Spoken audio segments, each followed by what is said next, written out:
Ooh, to be careful not to trip over this pile of books over here. This is the one thing everybody in live stream and also too in comments has been beating me over the head with now for months. Even though over the past many months I've made a lot of videos about top recommended books. I think it might be due to the fact that there's so much homeschooling going on because there's too many lazy, slacker, loser teachers that don't want to go back to work. But I know there's a lot of homeschooling going on. That people requested about best books for a genuine education, specifically for wisdom. There's a huge difference between, of course, apparently nobody else on YouTube has the brains to know this fact, that there's a huge difference between intellect and wisdom. Also, too, a big difference between memorization and regurgitation, which is the only thing you would get in school or college, which doesn't give someone the tools within which and whereby which to, make a better life, to actually have skills to do stuff. I was working with my hands just a few hours ago, but I also too write books and translate ancient Greek and Pali, and I used to be a Russian translator. Russo-angliski переводчик. For those Russian people out there listening, apparently I got a lot of Russian nationality folks that listen to me. They always love it when I throw in a few Russian words or so. Отлично. So I'd like to take the best of the creme de la creme, and someone is saying, oh, what's your qualifications? Well, before showing you these books, let me tell you my qualifications on this are. I've scanned in many, countless thousands of books. I've literally destroyed 6 flatbed scanners, I think 7.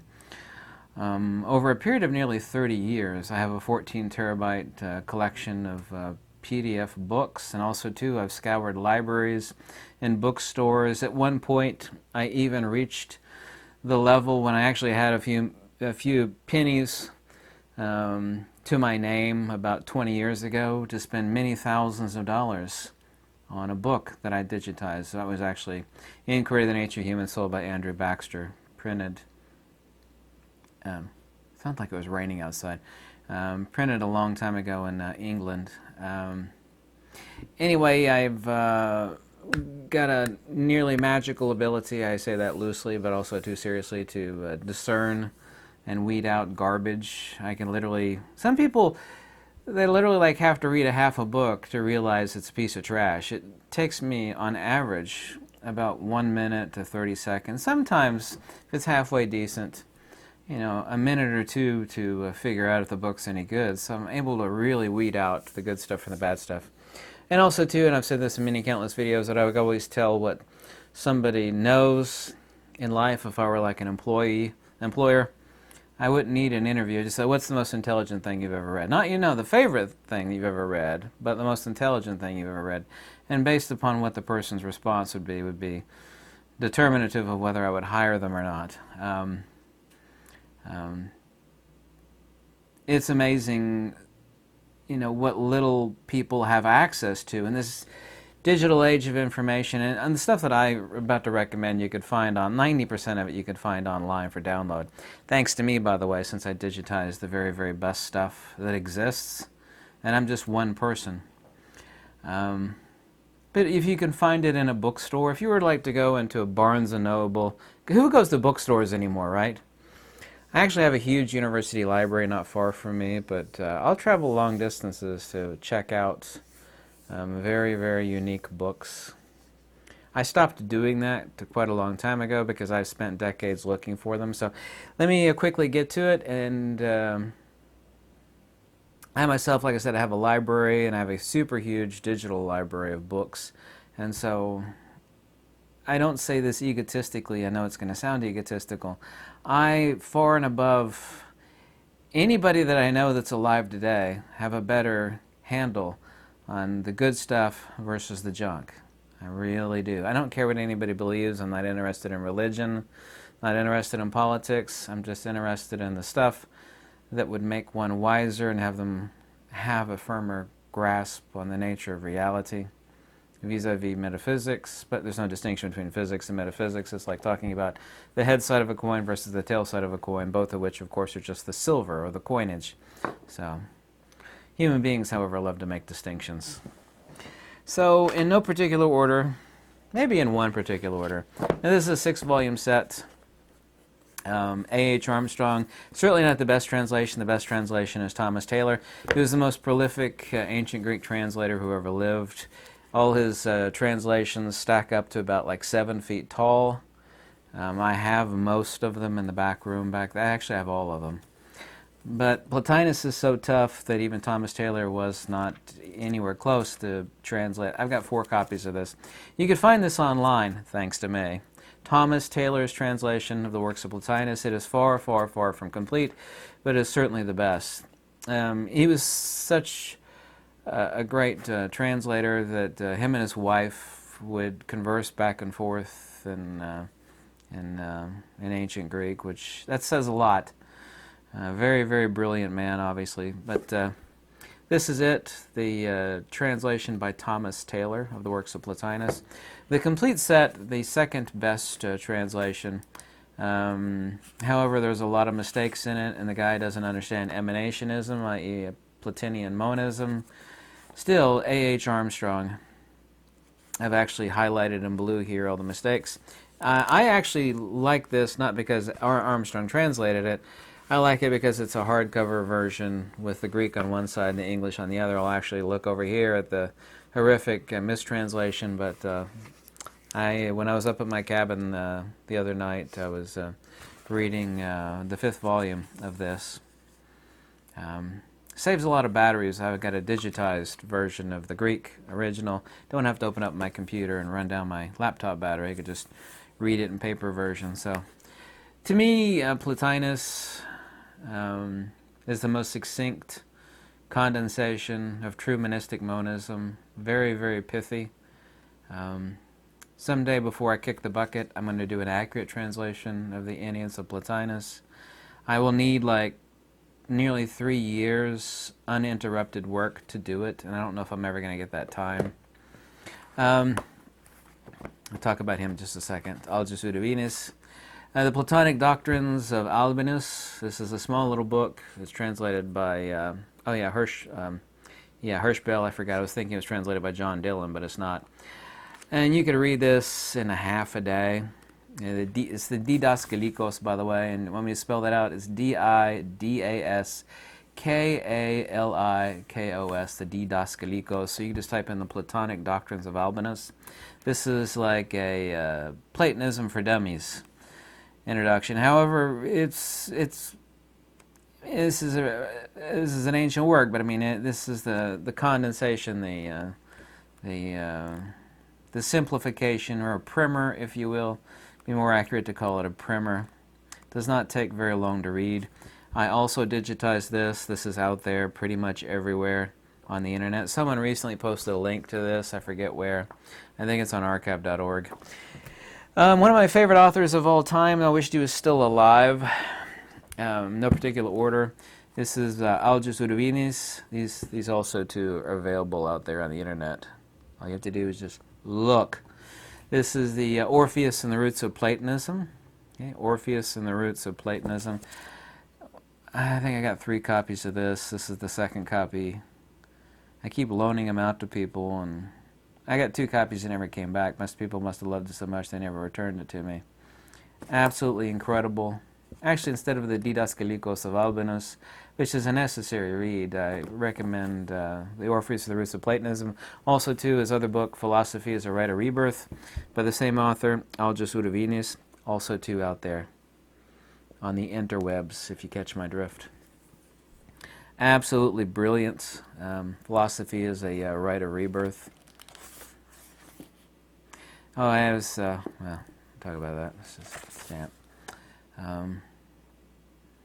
I've actually had, this is no joke, since I mentioned this book many times, I've probably had no less than 1,000 people, easily no less than 1,000 people, email me or send me a message, say, oh my God, I've been reading this book, thank you so much, I've been reading trash, and you finally directed me to the good stuff.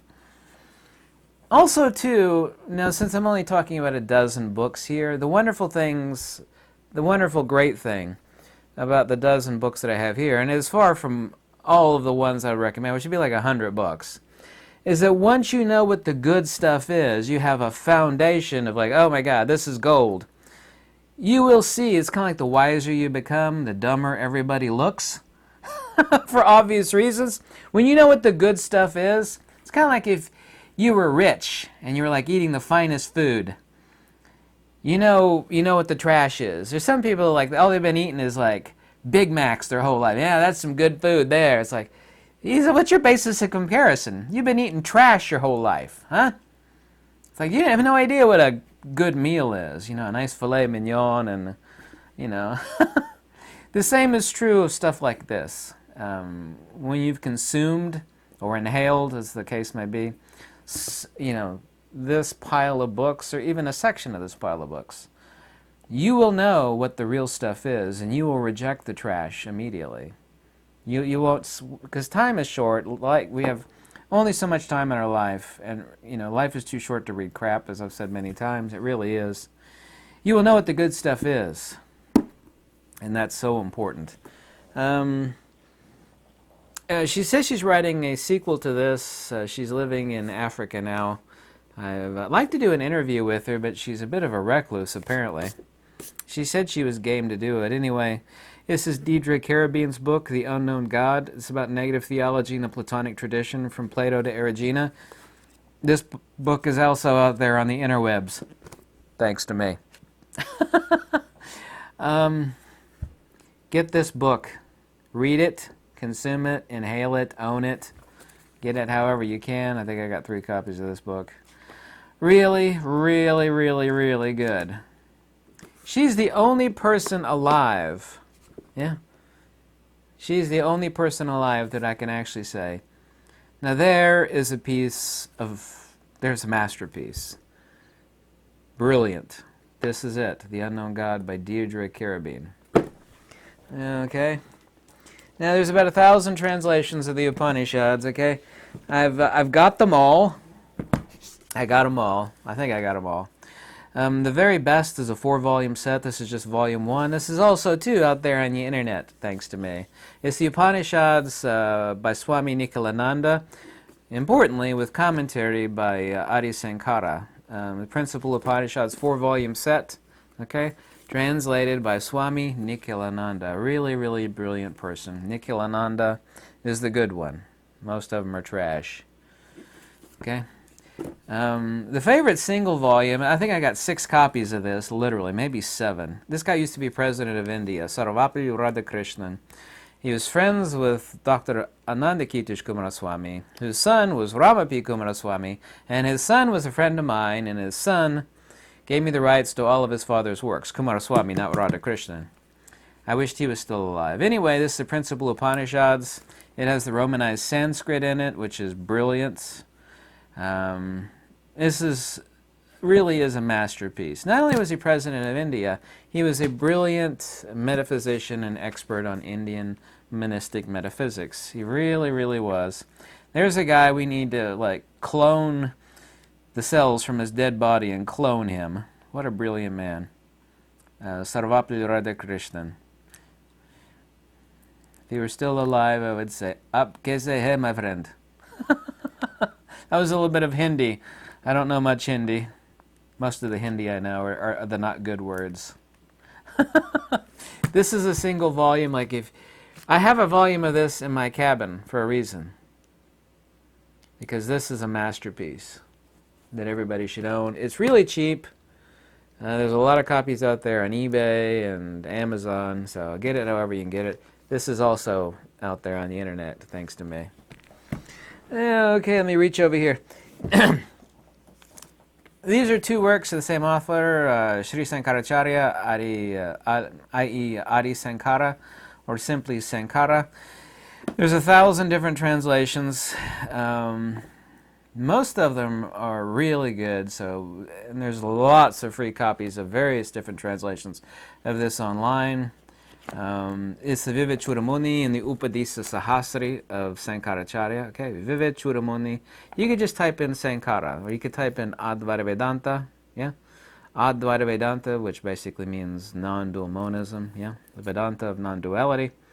Yeah, they're published by Vedanta Press. There's also Manshira Manohalal and Mantilar Banarsidas, who have online portals for buying the books.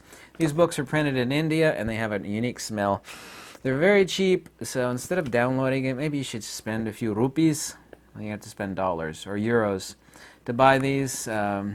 Really, after Plotinus, this is the most brilliant condensation of pure, genuine wisdom that there is. Well, that's your opinion. It's like, yeah, but some opinions are worth a lot more than others are. Reading these is really sticking your head into a pot of gold. These are such brilliant pieces of perfection and wisdom. And they put down Sasaravada, i.e. Karmayana. They put down agencyship. I love the fact that accurately and wisely it degrades morality and immorality, because the only path is amorality, amoral monism, i.e. liberation, ontology of disobjectification. Brilliant, brilliant, brilliant, brilliant. So the Vivek and the Upadisa Sahasri of Adi Sankara, formal founder of Advaita Vedanta. Advaita Vedanta is an ancient principle. It's not like Advaita Vedanta didn't, or Advaita metaphysics didn't exist before Sankara. Of course it did. This is just that's who we attribute to founding of Advaita Vedanta, or non-dual monism. Just Indian monism. Nothing is known except the modality of the knower. There's no difference, by the way, between the writings and teachings of Adi Sankara and that of Plotinus. Just one's Greek and the other one's Indian, and they both use different lexicon to refer to the exact same thing. And they both teach apophaticism via negativa, i.e. disobjectification, or neti as it's called in India. So, there we go. I didn't bring out all of his books. This is my favorite. The Metaphysics of War is a great book by Julius Evola. A really great book is called Ride the Tiger. All of his works are out there on the interwebs, thanks to me.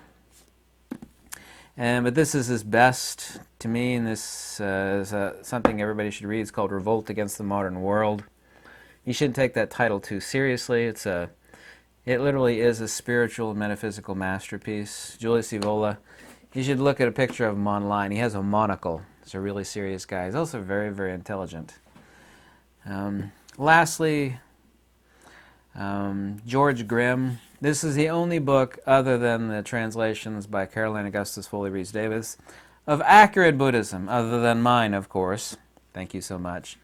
This is called Doctrine of the Buddha by George Grimm. That's Grimm, Grimm, George Grimm. This is a brilliant masterpiece. If you want to know what original Buddhism was, I don't need to read this. It's a masterpiece. I read the original Pali. I know what the original Pali says, but if someone isn't going to take 20 years out of their life to learn an ancient dead language, that's not going to make them any money like I did, which is why I'm a broke schmuck.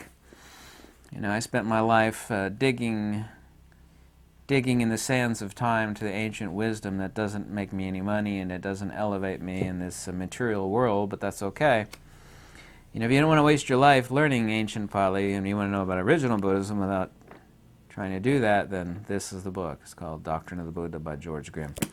Once again, literally, if you have a keen bead on what genuine metaphysics is, and you've read 40 or 50% of what's here, you will reject all the trash that's out there, and there's a lot of trash. You will never find a single good book on metaphysics, not even one,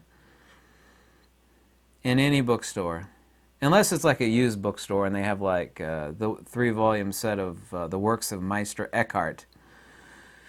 There's really not one bookstore. Do bookstores really even exist anymore? They're all kind of dead. As much as I hated living in California because it was a horrible armpit and a cesspool, I lived in Emeryville with my wife, which is right next to Berkeley, or as we call it, Berserkly. There's these great used bookstores I would go to 2 or 3 times a week. Abe's Books, Moe's Books, which was, what, 3 stories tall? Wasn't it 3 stories? It was 2 stories. It was 2 stories tall, yeah? Yeah. Always thumbing through the used books that they have there, including rare books. I've literally stuck my head out, stretched my neck out to be chopped off many times. Reached out across the world to acquire the very, very best and rarest books that there are to get. And I've done that over and over again for decades. So I'm extremely critical of trash, and trash is the only thing you'll find in a bookstore. So if you go looking for that subject in a bookstore, you won't find it. It doesn't exist. Because nothing true is popular, nothing popular is true. And the better a book is, the quicker it will go out of print. If it is for intelligent, wise people that know the difference between trash and treasure, people ain't going to read it because your common person is a fool. I've been saying this for decades. The better a book is, the quicker it will go out of print. The books that people keep recommending to me, well, this seems like a good book, this author is good. It's like, that's total trash. Like, that guy was an alcoholic and, an abuser. Talking about Alan Watts, by the way, here's one example. It's like, why are you reading that trash? Well, I found it in my bookstore.